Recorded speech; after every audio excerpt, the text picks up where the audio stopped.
and then sweep with Flutter and Heatran. But here we go, Game 1 of the Senior Division World Championships, and there's Tornadus and Flutter. You called it, Rose. And there's Arcanine and Sylveon. Oh my gosh! We've got both of the fairy types on the field to be able to kick off this first game, and the Hisuian Arcanine is going to put a ton of pressure down onto the Tornadus, and the Fluttermane's not going to be able to hit it very well. Yeah, this is so interesting because right now you can go for Fairy Terra with Fluttermane, maybe go for like Sunny Day, Moonblast into the Sylveon, but Arcanine really in a good position against the Tornadus and Fluttermane. This is an excellent lead to specifically cover for Fluttermane, and Fluttermane is choice specs, right? So it's like you either just switch out, yeah, which is what Robbie's doing, or you kind of just accept you're going to take a lot of damage, but this means Sylveon can get a Hyper Voice, but there's that Heatran. That's an excellent switch in right now. Fantastic to be able to deal with the opposing side. It's going to be a great defensive Pokemon to try to take some of these hits, but it's going to be the Rock Slide, and that's going to deal super effective damage onto the Tornadus, and the Hyper Voice to follow it up does take out the Torn. However, Robbie now has a unique opportunity to be able to bring in something else right under that Tailwind. Yeah, one thing to note here is that Hisuian Arcanine does not have close combat, which it sometimes carries. So Landorus now hits the field, is able to go for an Intimidate, not valuable into the Sylveon, but of course quite good into the Hisuian Arcanine, and Tailwind is set up. The Sylveon here, of course, is locked into that Choice Specs Hyper Voice, right? So it's Fire Terra. You could, of course, get around the super effective hit from the Heavy Slam with the Fire Terra, but one play you could make on the opposing side is just go for Stomping Tantrum and Heavy Slam, which would cover for that Terra if it goes into Fire. Then the question is, does Sylveon potentially consider switching out? Let's say Zapdos is in the back, that would be really helpful, but it's going to be Arcanine pivoting out first. So Arcanine gonna go ahead and take a little bit of a reprieve as the Gastrodon now is gonna be able to hit the field, and whoa, it's a double switch here on this turn. So we'll see that fourth and final in that Zapdos. What a great switch. So the question now is, what is going into that slot? It's going to be Stomping Tantrum into Zapdos. The flying type is going to be able to keep it safe. That's exactly what we were talking about. Great coverage from the Static. Are you kidding me? What a turn. What a turn for Tomoya to be able to read that switch, read those calls, and bring in the Zapdos at the perfect time. The crowd goes absolutely wild right now. Gastrodon in a really interesting position. Of course, it has that Ice Beam into the Landorus. It has that Earth Power into Heatran. You, of course, have to worry about the Landorus now going for Stomping Tantrum onto the Gastrodon slot. This Heatran, of course, is that Grass Terra as well. So you Grass Terra, Terra Blast here. One play I think you could make is honestly just protect Gastrodon right now and set up a Tailwind with Zapdos, maybe even just Thunderbolt into the Heatran. Right now, you have an early lead on Tomoya's end, right? So it's like trying to bait out a Terra, see what Robbie's going to do, and stall out that Tailwind, but an amazing first two turns. And Fluttermane's going to come back in, just try to get some Intimidate cycles, keep that Landorus a little bit safe, but Zapdos has a great opportunity to go for the Tailwind to now stagger, being able to have that speed control. Oh, the Heat Wave misses the Zapdos. That's a huge miss on that Heat No Wave. Terras, it's just Earth Power, it's going to be Yawn. Okay, so putting on some pressure onto the Fluttermane. I really like the Yawn, honestly, because Fluttermane right now feels like it exerts a lot of offensive pressure, right? But if you decide to actually attack this turn, you're going to fall asleep, and Gastrodon could so easily protect right now. So Tomoya here could make it a prediction, right, and say, okay, well, I think you're going to just go back into Landorus. You haven't Terra'd, I can just Ice Beam into that slot. So this is really critical, right? Does Robbie say, I don't think you're going to play safely, I'm going to go for a Fairy Terra and just Moonblast you here immediately? Or does he make the safe defensive pivot into Landorus? If he does that, does Tomoya call it? The other thing is we didn't see a Terra come up from either end right now, so there is a threat still of that Grass Terra, Terra Blast on a Gastrodon as well. Yeah, absolutely, but I think there's a few Pokemon in the back that would not mind taking that too poorly. As we also look at, there's no Urshifu coming into this game. We've been able to reveal all 4 Pokemon on both sides. Oh, no switch, no switch, okay. And there is no switch on the board. So let's see what is going to take that Terastallization. And it is the Fluttermane. We'll be getting that Fairy Terra type. Be able to boost up something like a Dazzling Gleam, a Moonblast, to take a few of these hits just a little bit better. Does Gastrodon protect? It does protect! Goes for the safe play, and with Fluttermane not switching out, it's going to fall asleep after this turn. Robbie tries to play aggressively. Tomoya calls it, plays safely, gets the protect, and he's going to be in such an incredible position. Oh, the Hurricane hits as well! Just a little bit depth damage on a Fluttermane, but critically, Fluttermane's going to fall asleep right now. Tomoya is playing lights out in this very first game of the World Championship Finals, and Heat Wave misses Zapdos too, just adding insult to injury. That is such a great turn, and now you said 2 turns got called completely right. It's going to be a 3rd added to that stay-up card, and we will have to see how Robbie's going to respond to this, but As it stands, Tomoya has hit up the tailwind just a few turns later, will get the speed control in his favor once Robbie's tailwind expires, and this Flutter Mane is asleep. Yeah, I think for Robbie right now, if you want to mount a comeback, you have to make basically the perfect switch each turn, right? You don't have Terra anymore, so the Keytron, of course, is left exposed to a potential Earth Power. It's going to be Flutter Mane making the switch, though. Another thing that's critical is now the Keytron just doesn't really threaten Gastron, so you don't really need to consider a Terra on that anymore. But wait, after the Intimidate drop, what kind of attack did Tomoya go for? Oh, it's Thunderbolt. Okay, into the Landorus, okay. Great switch there from Robbie to not take that. And the that. Earth Power into the Heatran, super effective. What? Does not care about the assault as Heatran is now down. This Landorus can't even go for a Terra, so of course you can bring Flutter Mane back out, but Flutter Mane can't protect. It has to take a turn of sleep. You can very easily double up onto that slot with the Thunderbolt and an Earth Power. Try to just get the knockout onto that, and then Gastron just wins 1v1 against the Landorus. Tomoya, the defensive plays, the aggression onto Tornadus in the early game, and calling multiple turns to really just stall up this tailwind. Really beautiful play by him so far. It has been amazing, and this Landorus won't be able to do too much to the Zapdos on the other side. It is not carrying anything like a Rock Slide, and so the Thunderbolt into the Flutter Mane, that's going to be the first attack, and it's just a critical hit. Gastrodon doesn't even need to follow that up. Yeah, I wouldn't be surprised to see the Earth Power here just to really play it safe, guarantee the knockout onto that slot. We saw a couple of Heat Wave misses, there's the Earth Power. We saw a couple of Heat Wave misses earlier and the critical hit, but I honestly don't think any of those impacted this game. The main thing is if you had hit that Heat Wave earlier, maybe then you would think about more going for like a Move Blast onto Zapdos, for example. But I think in this game, there was just a huge lead, and Tomoya answered the Flutter Mane perfectly, right? It's like if I have lead Arcanine and Sylveon, the Flutter Mane is put into a really awkward position. So Tomoya is going to go up one game in this World Championship Finals, and I can't wait to see what lead adjustment Robbie makes here. The lead looks so good as well. So much offensive pressure coming in from the Tornadus and the Flutter Mane. But at the very beginning of that game number one, Tomoya called it. You could see that in the leads that he ended up bringing with the Arcanine and the Sylveon and the Rock Slide to be able to catch the Heatran on the income and just be able to follow that up with even more spread damage from the Sylveon was perfect.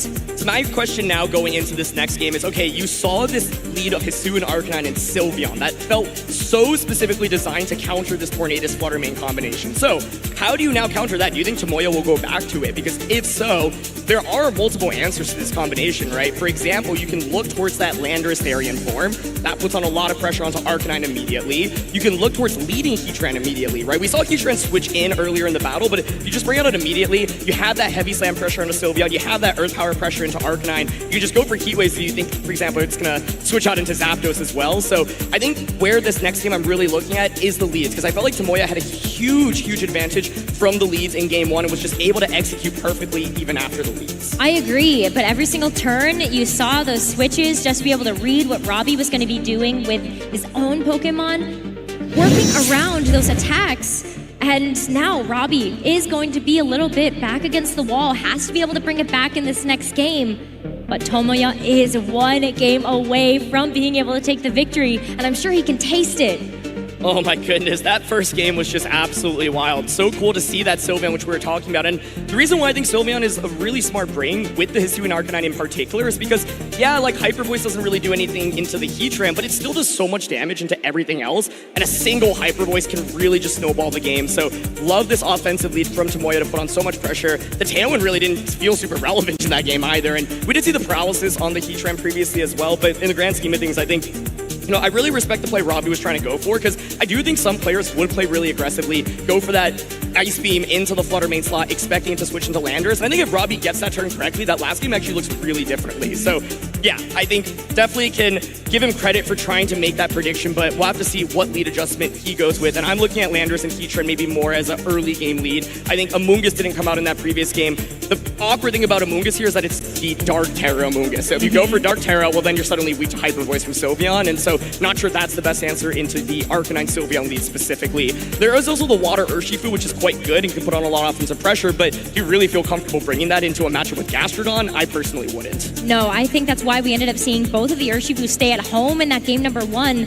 non-factor. Maybe that changes heading into game number 2. But do we see that Heatran adjustment coming out from Robbie right away? Let's go ahead and find out as we jump into game 2 of the Seniors Division World Championship Finals. And there's the Heatran and the Landers from Robbie. And we'll see the Gastrodon and the Sylveon. Tomoya says, I'm not going to go with the same thing again. There's no way you go with Tornadus plus Fluttermane. If Torn and Fluttermane had actually been led here, it would actually be a lot more awkward for Tomoya. But Tomoya expects the adjustment, brings that Sylveon with the Gastrodon this time around, and Gastrodon so well positioned into a Landorus plus Heatran. You can Ice Beam the Landorus slot, you can Earth Power Heatran. However, you still have to dance this awkward battle of where is Heatran going to target. It has that Grass Terra, Terra Blast. So I think from Tomoya's side right now, you really want to bait out a Terra and see if the Heatran actually commits to it. And the other thing is, who do you Terra, right? Do you Terra the Gastrodon defensively? Do you Terra Sylveon? The thing is, if you Terra either of these Pokemon, they suddenly become weak to other attacks that Landorus and Heatran carry. Exactly. So maybe we do end up seeing some sort of pivot, or you just lean into the Terra right away. Either choice. Okay, no Terra. Switches. Okay, we're just no over damage. Whoa. That's a stomping tantrum into the Gastrodon. And the Landorus is going to have to take a little bit of chip. But he misses. Onto the Gastrodon. Okay. Sylveon is still going to take a huge chunk, though, from that critical hit. But a Hyper Voice in return. Landorus is also going to get taken down so low. But there is that Citrus Berry coming in clutch for a little bit of that HP recovery. And let's see, Gastrodon going for the Earth Power into the Heatran. No, Terra does not keep it super safe, and that is a low Heatran now. So I think Robbie here, learning from the previous game, he split his damage in this one, but it makes a lot of sense because in game 1, we saw the Sylveon pivot out into Zapdos and just soak up so much damage. So in this end, Robbie's just looking for guaranteed free damage onto both slots, saying, hey, at least I know I am faster with my Pokemon right now.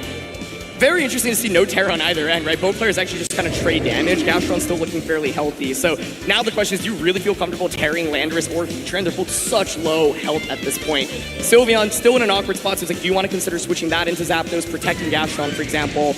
Curious if Zapdos is even in the back, but it does feel like a really consistent bring to cover for that Landorus. Zapdos might also be the perfect response, too, if you expect something like an Earth Power to come out, but it is going to be the Fluttermane switch in for Robbie, as we're going to preserve that Heatran for later. No but the stopping tantrum is just going to go into the Sylveon. The survival is huge. Hyper Voice in response, and Landorus is down for the count. 3 HP on this Sylveon. It gets so much damage. There's Earth Power onto Fluttermane. Oh, but Fluttermane does survive. Close. That Sylveon sure does love its trainer, as it's going to be able to hold on. And as we do see the Amoonguss now, nice adjustment from Robbie to be able to slow down the pace of this game. Oh, but there's so much damage, and that Sylveon, that's what I mean. Every single Hyper Voice puts in so much work. Fluttermane does critically survive that. I feel like if Fluttermane faints through the game, it's just over immediately. But the awkward thing right now is like, who do you Terra at this point? Fluttermane is at 9 HP, right? Amoonguss, it could Terra, but then it's weak to Hyper Voice. I mean, Fluttermane right now can go for like Fairy Terra and just go for like a Dazzling Gleam, but looks like it's just going to try to not Terra and just get a free attack right now. Yeah, the Amoonguss is actually critically running that Leaf Storm. So a nice way to be able to protect itself as the Gastrodon does go for that. Sylveon is just going to go down in this turn, but it has put in so much work in this game number 2 that it deserves a little bit of a rest there.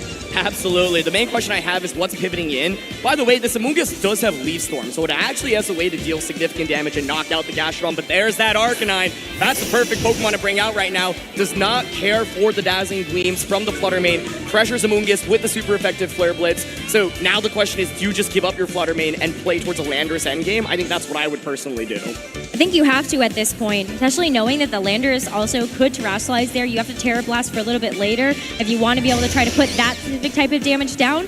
But it's going to be a Dazzling Gleam. So Gastrodon, Arcanine, just taking a little bit of chip here. So Arcanine is going to be able to Rock Slide in response. Oh. It does get the knockout onto the Fluttermane, but is the Amoonguss going to even be able to move? Does it flinch is the question right now. First Ice Beam coming out. That's also a lot of damage. Doesn't get the knockout. Doesn't get the knockout. Okay, it is a crit. That's hit. A lot of damage. But Amoonguss is going to use the Spore into the Arcanine, putting it to sleep. Oh my goodness, this is so tense. One thing to note though is that this Amoonguss does not have Pollen Puff. So unlike some traditional Amoongusses, you can't just consistently heal up. And so yeah, there's the Heatran just coming back out into this battle. But oh, the Pokemon are just at such low HP right now. This is a nice position to be in though, because you do have the Heatran out. It could go for something like the Terra Blast to be able to pick up the Gastrodon. Arcanine is asleep, so there are a few turns that Robbie has bought himself to be able to get back into this game. Yeah, definitely. You're at least in a position where you can put on pressure onto both slots. For example, the Heatran here can just go for Grass Terra, Terra Blast onto Gastrodon, right? But the question is now you're playing around when does the Arcanine manage to wake up? And there's the Grass Terra coming out. I think you just have to go for it, though. Especially when Tomoya is in just a little bit of a better position heading into the later parts of this game, knowing that we do still have that one and final Pokemon in the back. Arcanine taking its mandatory turn of sleep. It's going to have to get through that as the Heat Wave comes out now. Arcanine's going to avoid that, but Gastrodon survives. It's just a sliver of HP. It's the Arcanine sled. That means Gastrodon gets an attack off. It should get a knockout here if it goes for Ice Beam. It's instantly Amoonguss. That's down. It's a 3v1 now. And I don't see how Robbie can win this anymore. Heatran is going to be the final Pokemon left for Robbie. As the Gastrodon, the Arcanine, there's still that fourth in the back. It's going to be the Sylveon that did get, that was going to be a huge amount of pressure there. But the battle is just canceled. And Tomoya Ogawa is your Seniors Division World Champion in Japan. That's 2 for 2 for Japan here at the 2023 Video Game World Championships, winning in the Juniors Division, winning in the Seniors Division. Congratulations to Tomoya. What a phenomenally played set. That first game, just perfectly played. And the second game, the adjustment to bring back Gastrodon instead. And to do it with Sylveon, Rose. You and I were talking about, we're like, does Sylveon come out in this matchup? You are up against a Heatran, but Tomoya